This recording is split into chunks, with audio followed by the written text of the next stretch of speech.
Somewhere in Lancaster County, Pennsylvania, before the rest of the country is awake, a woman walks out to her garden in the blue-gray light before sunrise. She moves between rows of low-growing plants, some with thin lance-shaped leaves, some with pale star-shaped flowers, some that smell faintly medicinal in the cold morning air. She harvests a handful of this, a handful of that, ties the bundles loosely at the stem, and hangs them in the dry warmth of the kitchen rafters. She does not have a supplement stack. She does not have a sleep tracker on her wrist. She does not have a prescription bottle in the medicine cabinet. She has a garden. That night, like every night for the past 4 decades, she will brew herself a single cup of tea. She will drink it at the kitchen table before the last lamp goes out.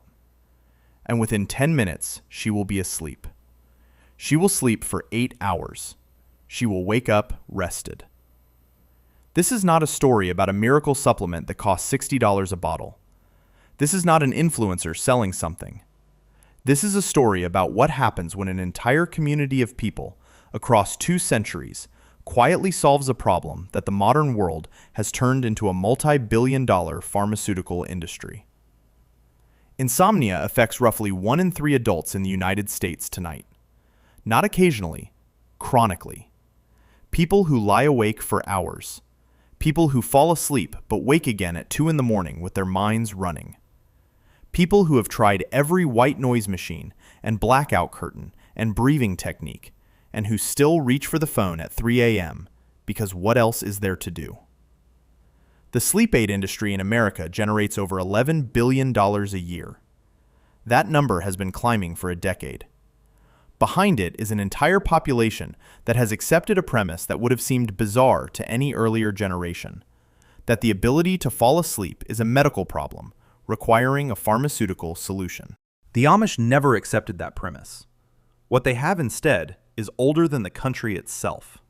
It came across from Germany and Switzerland in the 1700s, filtered through 2 centuries of practical use, refined by women who kept records not in clinical trials, but in handwritten kitchen notebooks, passed from mother to daughter. It is not exotic or rare. Every ingredient in this tea grows in temperate North American soil. Every ingredient can be purchased for pennies per serving at any bulk herb store, or dried at home for essentially nothing. $2 per batch. Grown yourself, closer to $0. And it works. Not the way a pharmaceutical sedative works. Blunt, chemical, leaving you groggy the following morning. It works the way a long walk in cool air works. The way a warm fire and a full stomach work. It works with the body rather than against it, coaxing the nervous system toward a state it already wants to reach. 10 minutes after the last sip, most people describe a heaviness behind the eyes that feels earned rather than forced. The kind of sleepiness that used to come easily before screens and deadlines trained it out of us. There are 4 herbs in this tea. You may have heard of some of them. You may have dismissed some because the supplement industry took these same herbs, put them in capsule form, charged $30 for a month's supply, and the pills did not do much. That is because the delivery method matters. Concentration matters. The Amish figured out something about combining these 4 specific plants in specific proportions that the supplement industry, in its rush to bottle everything, never quite replicated. We are going to talk about all of it. The history of each plant, why they work better together, the exact preparation that has been passed down in Amish and Mennonite communities, and that you can make tonight for the cost of a pack of gum. But first, we need to understand the people who kept this knowledge alive. The Old Order Amish are not anti-medicine in any simple sense. They use hospitals. They accept surgery when surgery is necessary. What they reject is dependence, the slow, comfortable drift toward outsourcing every bodily function to a professional class and a pill bottle. Their theology is explicit on self-sufficiency. A family that cannot manage its own common ailments without running to a pharmacy is not yet capable of standing on its own. This philosophy produces a specific kind of knowledge, Not the knowledge of a researcher who studies sleep in a lab, but the knowledge of someone who has been making people sleep for generations, adjusting and refining based on what actually works across hundreds of different bodies and seasons. The Amish herbalist tradition draws from a European lineage called Volksmedicine, folk medicine, the product of 2,000 years of empirical testing by people who had no other options. These were not magical beliefs. These were practical observations.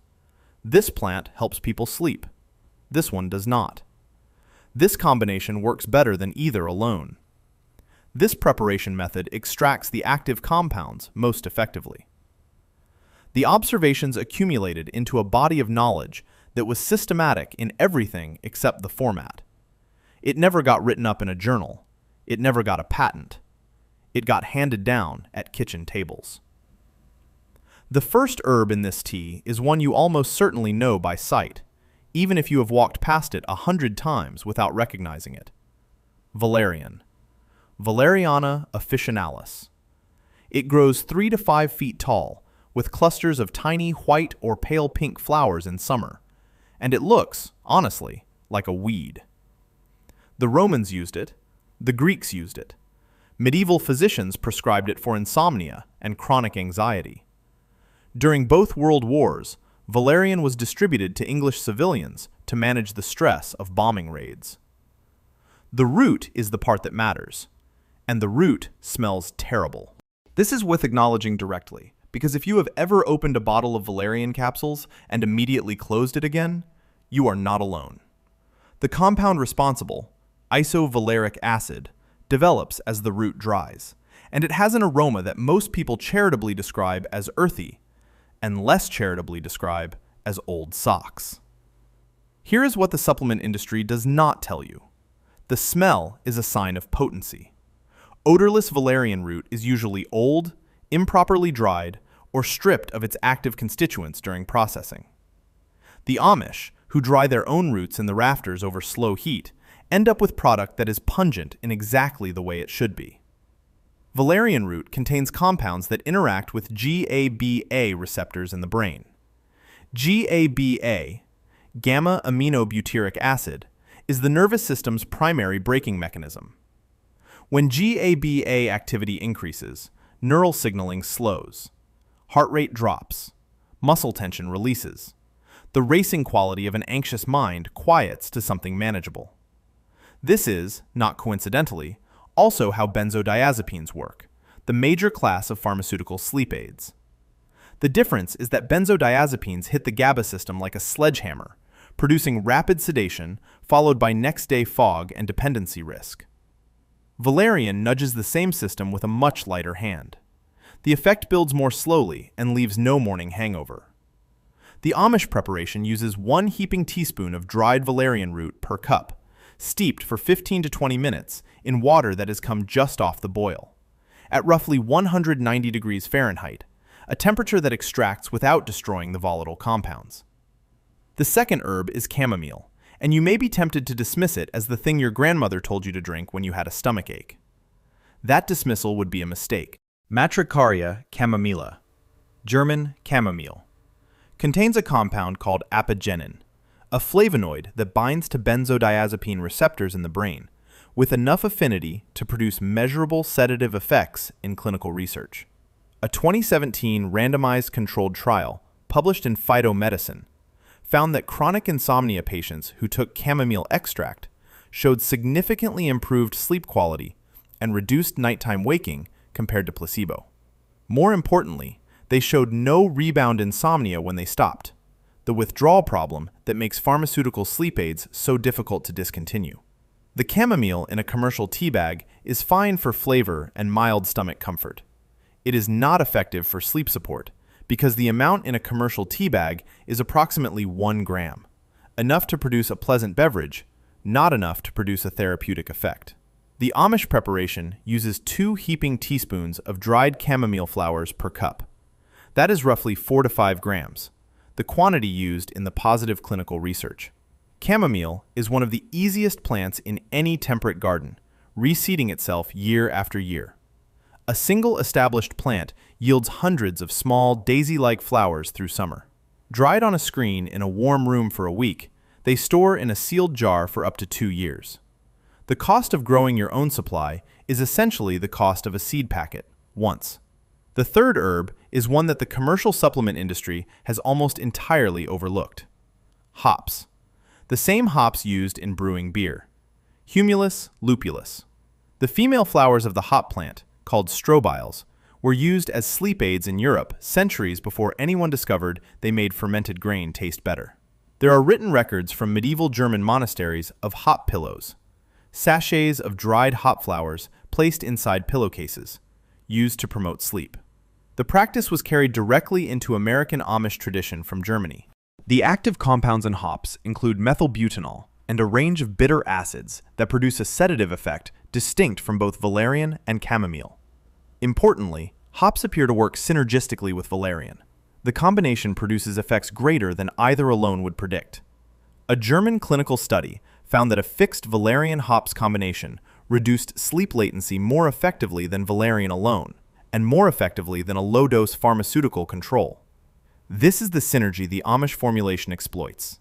Not one herb, 4 herbs, each working through partially overlapping mechanisms, each filling gaps in the other's activity, together producing an effect that is reliably more than the sum of its parts. Hops require only 1 teaspoon per cup in this preparation. They are bitter, and the flavor takes some adjustment if you are expecting something floral. That bitterness is isohumulone, one of the oldest and most thoroughly tested sleep compounds in the European herbal tradition. The fourth herb is lemon balm, Melissa officinalis. Of all the herbs in this preparation, lemon balm is the gentlest and the most immediately pleasant. It tastes the way spring smells, light, faintly citrusy, green. It grows aggressively once established, spreading from a small plant into a sprawling ground cover within a single season. In Amish kitchen gardens, it is typically grown in a contained bed because of this vigor. The plant practically grows itself. Lemon balm's primary action is anxiolytic rather than directly sedative. It reduces the cognitive hyperarousal that keeps people awake, the running mental lists, the replaying of conversations, the low-level worry that sits in the chest at 2 in the morning and makes sleep feel like something happening to other people. The mechanism involves rosmarinic acid, which inhibits an enzyme that breaks down GABA, increasing the amount of GABA available in the nervous system. It also contains eugenol, a mild, smooth muscle relaxant that eases physical tension without producing pharmaceutical heaviness. 2 teaspoons of dried lemon balm per cup. Fresh lemon balm, if you have it growing, requires roughly a 1/4 cup of loosely packed fresh leaves because the volatile oils responsible for its activity are more concentrated in dried form. Now, the preparation. This is the part where the Amish approach diverges most clearly from how the modern world makes herbal tea. A tea bag in a mug of boiling water for 3 minutes is not an extraction. It is a suggestion. Brief exposure to water that is too hot, for a time too short, produces a beverage that carries flavor efficiently, but active constituents poorly. Traditional Amish herbal tea preparation uses a covered steep, a method that prioritizes completeness of extraction over speed. Bring water to approximately 190 degrees Fahrenheit. This is just before a full rolling boil, small bubbles rising steadily from the bottom, surface not yet turbulent. Without a thermometer, this is when steam rises freely, but the water has not yet begun to roll. Combine the dried herbs in a small pot or a teapot with a tight-fitting lid. 1 heaping teaspoon of valerian root, 2 heaping teaspoons of chamomile flowers, 1 teaspoon of dried hops, 2 teaspoons of dried lemon balm, per cup of water. Pour the hot water over the herbs. Cover immediately and completely.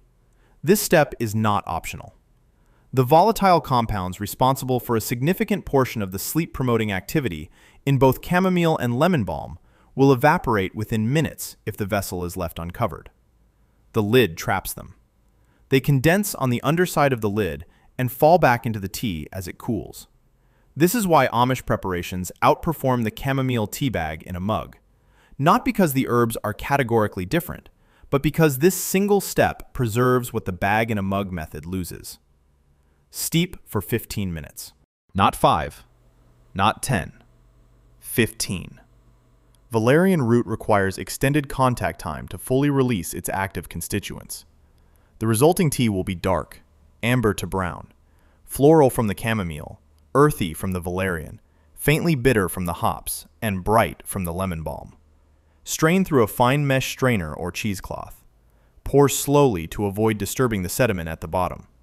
Valerian root produces a fine particulate that, stirred into the cup, makes the flavor considerably more intense than most people prefer. Add raw honey after straining while the tea is still above 140 degrees Fahrenheit. Cold honey does essentially nothing except sweeten. Hot honey dissolves completely and contributes more than flavor. The warmth activates enzymes in raw honey that add mild relaxant properties. Drink slowly, not in front of a screen, in a room where the lights are already low. The 10 minutes before sleep are, in the Amish framework, preparation time. The body and the mind need a runway before sleep, and the tea is part of the runway. A warm beverage cradled in both hands, in a quiet kitchen, telling the nervous system that the day's work is complete. This pre-sleep ritual is independently validated as one of the most effective non-pharmaceutical interventions for chronic insomnia. The Amish did not need a sleep researcher to tell them this. They built it into the structure of the evening. The tea is not just chemistry. It is ceremony. The two work together. Within 10 minutes, the first herb to make itself known is typically the lemon balm. A slight easing of the shoulders. The mental chatter that was running 3 parallel threads 5 minutes ago becomes one quiet thread, and then none. This is not a dramatic effect. It is subtle enough that many people, experiencing it for the first time, question whether anything is happening. And then they look up from the empty cup and realize they are already halfway asleep. The valerian takes slightly longer, 15 to 20 minutes for full effect. By the time it peaks, most people have already crossed the threshold into sleep. For those who have not, the sensation is one of physical heaviness without mental confusion. The limbs feel genuinely heavy in a way that makes movement seem unnecessary. Not the groggy, resistant way a pharmaceutical sedative produces, but the organic way that deep tiredness produces. The compounds clear within 6 to 7 hours. Morning arrives clear. The total cost of 1 cup at standard bulk herb pricing is approximately 40 to 60 cents. If you grow the lemon balm and chamomile yourself and purchase only the valerian and hops, the cost drops to under 10 cents per cup. $2 per batch of 10 cups is, if anything, conservative. There is a question that deserves a direct answer. Why does this not receive more mainstream attention, if it works? You cannot patent a combination of 4 plants that have been in the public domain for centuries. There is no proprietary molecule, no exclusivity period, no opportunity for the return on investment that would justify clinical trial costs. The pharmaceutical industry does not ignore herbal medicine because herbal medicine does not work. It ignores herbal medicine because herbal medicine cannot be owned. The research exists anyway, not in the volume a prescription drug accumulates, but consistent. Meta-analyses of valerian studies show significant improvement in subjective sleep quality. Randomized trials of chamomile extract show reduced insomnia severity. The valerian hops combination has demonstrated superior results to placebo in multiple European trials. Lemon balm's anxiolytic mechanism is well characterized at the molecular level. The Amish did not need any of this. They had 200 years of results. There is a deeper point here. Sustainable self-reliance is not simply a hobby or an aesthetic. It is, at its core, a rejection of the idea that competence must be purchased. The modern world has made it frictionlessly easy to outsource every domestic skill to a professional or a product. You can buy sleep. You can buy food that requires no preparation, warmth that requires no fuel management, preservation that requires no understanding of salt and temperature and time. The convenience is real. The trade-offs are also real. Every skill you outsource is a skill you no longer have. Every product you depend on is a vulnerability in the event the product is unavailable, or unaffordable, or not what it claims to be. The Amish have made deliberate, community-level decisions about which technologies serve their values and which undermine them. Pharmaceutical sleep aids undermine self-sufficiency, not because they are harmful in isolation, but because depending on them means not knowing and not practicing the older skill of managing your own rest through plants and rhythms and preparation. There are 3 variations of this tea worth knowing. The base formula can be adjusted depending on what is available and what secondary concerns you are managing. If anxiety is the primary driver, if the problem is a racing mind rather than the inability to stay asleep, increase the lemon balm to 3 teaspoons and add 1 teaspoon of dried passion flower. Passiflora incarnata. It grows wild across much of the southeastern United States and is cultivable in zone 6 and above. Its GABA modulating activity is well documented, and it produces a specific mental quieting, a slowing of associative thought without drowsiness, that makes it ideal when anxiety is the central problem. If physical tension is the issue, the shoulders at the ears, jaw-clenching quality of stress that makes the body feel incapable of relaxing even when the mind is willing, add 1 teaspoon of dried skullcap, Scutellaria lateriflora, American skullcap. Its active compound, bicolin, has demonstrated genuine skeletal muscle relaxant activity in pharmacological research. Within a few sips, most people feel the physical holding pattern in their shoulders begin to release almost involuntarily. The 3rd variation is the summer formula. Fresh lemon balm, a generous fistful of leaves, steeped with fresh chamomile flowers harvested that morning, cold infused for 4 hours in room temperature water. The cold infusion captures a different profile of volatile compounds. It does not extract valerian effectively. Valerian requires heat. So this version is gentler, appropriate for nights when sleep comes reasonably, and the goal is to deepen and extend it, rather than initiate it in a resistant body. On sourcing. If you do not yet have a garden and want to make this tea tonight, purchase dried herbs. For valerian root, look for material with a distinct, strong smell. Odorless valerian is old stock that has lost its volatile compounds. For chamomile, look for whole dried flowers, recognizable as small dried daisies, not undifferentiated tan powder. For hops, look for dried hop cones sold as brewing supply as often as herbal supply.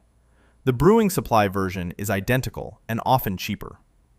For lemon balm, any dried herb from a reputable bulk supplier works. The smell should be distinctly lemony and bright. A small bulk herb supplier, a food co-op with a bulk section, or an online herbal retailer will carry all 4 for under $15 total, producing enough material for 20 to 30 servings. The garden version is the long-term goal. Chamomile from seed, planted in early spring, flowers by early summer in zone 5 and above. Direct seed into prepared soil. It requires essentially 0 skill. Lemon balm from a single division stuck in moist soil will establish and spread aggressively through its first season. Both are perennial in most temperate zones and produce enough material in a single season to supply a household through winter. Valerian prefers rich, moist soil and takes 2 seasons to produce a harvestable root. Once established, it requires almost no attention and provides root material for decades. Hops grow with extraordinary vigor, 30 feet in a season, and the female flowers are ready to harvest in late summer. A single hop rhizome from any home brewing supplier will produce more than a household can use within 2 seasons. The self-reliance aspect of this practice is what matters most. The tea costs $2 per batch when you are buying herbs. It costs essentially nothing when you are growing them. But it also costs something that money cannot purchase: the knowledge of how to grow these plants, dry them correctly, store them, and prepare them effectively. That knowledge cannot be purchased in a bottle. It is acquired through practice, through seasons, through paying attention. The Amish woman in the garden at dawn is not performing a romantic agrarian lifestyle. She is maintaining a body of practical knowledge with direct, measurable consequences for her family's well-being. She knows things about those plants. how they smell when ready to harvest, how they change through the drying process, what a properly steeped cup looks and smells like versus an over-extracted one, that cannot be conveyed in a supplement label. That knowledge, accumulated over a lifetime of practice, is the actual inheritance passed from one generation to the next. The notebook with the recipes is just the prompt the knowledge hangs on. You can start with the notebook.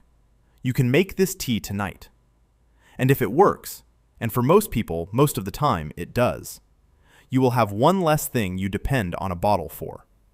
One more thing you know how to do yourself. That is where it begins. Not with a grand gesture towards self-sufficiency, but with a handful of dried plants in a small pot, in 15 minutes, and the willingness to put down the phone before the light goes out. The creek bed chamomile, the back corner valerian, the impossible-to-kill lemon balm taking over half the herb bed, the bitter hop flowers dried in brown paper bags in the pantry. $2, 4 herbs, 10 minutes. You have been awake long enough.